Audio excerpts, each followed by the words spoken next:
Finfinneen baroota hedduudhaa fi iddoo jiraattonni magaalaas ta'ee akkasuma keessummoonni gara ishee dhufan itti bashannanii fi itti aara galfatan hin qabdu turte. Kun immoo akka magaalaa Finfinneetti rakkoo guddaa ture.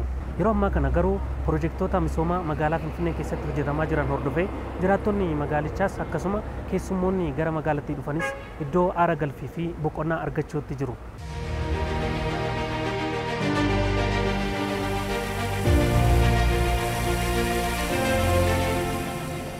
Kanan dura ummanni yookaan immoo magaalli kan dhabdee turte karaa irratti wanni namni boqotu hin jiru ture.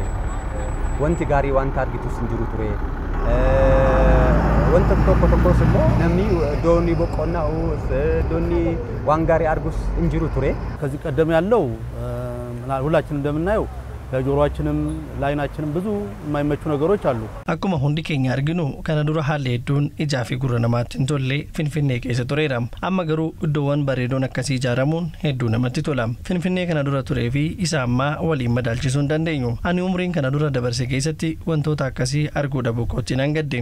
Iddoowwan bashannanaa akkasii magaalaa Finfinnee keessatti ijaaramuunsaa sabaaf sablammoonni hundi Finfinnee irraa fayyadamuu akka ta'u akkasumas amantaa fi sabaan osoo waliin qoodin namni kamiyyuu akka itti aara galfatuu fi akka itti bashannanu ta'uurra darbee namoota hedduuf carraa hojii akka uumes jiraattonni magaalaa Finfinnee ragaa ba'u. Sabaa otoo waliin qoodin namummaatti otoo waliin qoodin as keessatti walqixxummaa abbootii qabeenyaa otoo hin jedhin hiyyeessa otoo hin jedhin amma kana uummannis hiyyeessis bakka kana taa'ee amma tokko aara galfachuunsaa walqixxummaa jedhee yaada. የስራ ዕድል ፈጥሯል። ብዙ በዚህ ቦታ ላይ ተደራጅተው የሚሰሩ ማህበራት እንዳሉ መረጃው አለኝ። ጨራ ሆጂ ኡሜራ iddoowwan bashannanaaf qophaan kanneen keessatti waldaalee hedduun gurmaanii hojjechaa akka jiran odeeffannoon qaba. Kana keessatti sabaan osoo waliin qoodiin carraa hojii argachuun fayyadamaa jiru. Kun ammoo bashannanuu qofa osoo hin taane dargaggoonni irraa fayyadamaa akka jiran agarsiisa.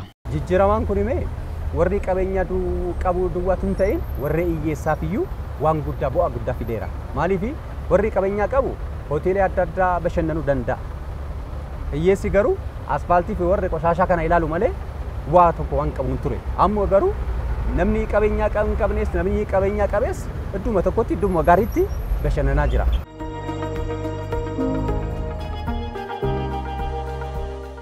Iddoowwan bashannanaa akkasii magaalaa Finfinnee iddoo garaagaraatti hojjetaman kun egaa fayyadamummaa jiraattota magaalattii kan mirkaneessan waan ta'eef namni kamiyyuu kunuunsee dhalootaa dhalootatti dabarsuu akka qabu jiraattonni magaalaa Finfinnee yaada isaanii nuuf kennan dubbataniiru.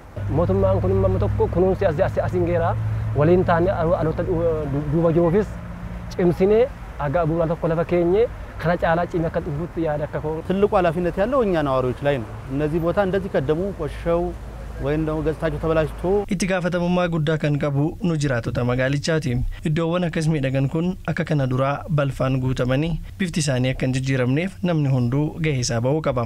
Ijoolleen keenya iddoo bashannanaa kana dura dhabanii rakkachaa turan argataniiru. Yeroo bashannanuu dhufnu waan adda addaa asitti gachuu hin qabnu. Qabeenyi kun dhalootatti aanutti akka darbuuf haa kunuunsinu jechuun barbaada. ባለበት እንዲቀጥል ማድረግ ነው። Akkuma jiru kanatti akka itti fufu taasisuudha. Keessattuu iddoowwan tokkummaan itti fayyadamnu kunneen dhaloonni dhufu akka argatuuf eeguu qabna. Aadaa kana dura tures jijjiiraa waan jiruuf kan osoo hin dinqisiifatiin darbuu hin barbaadu.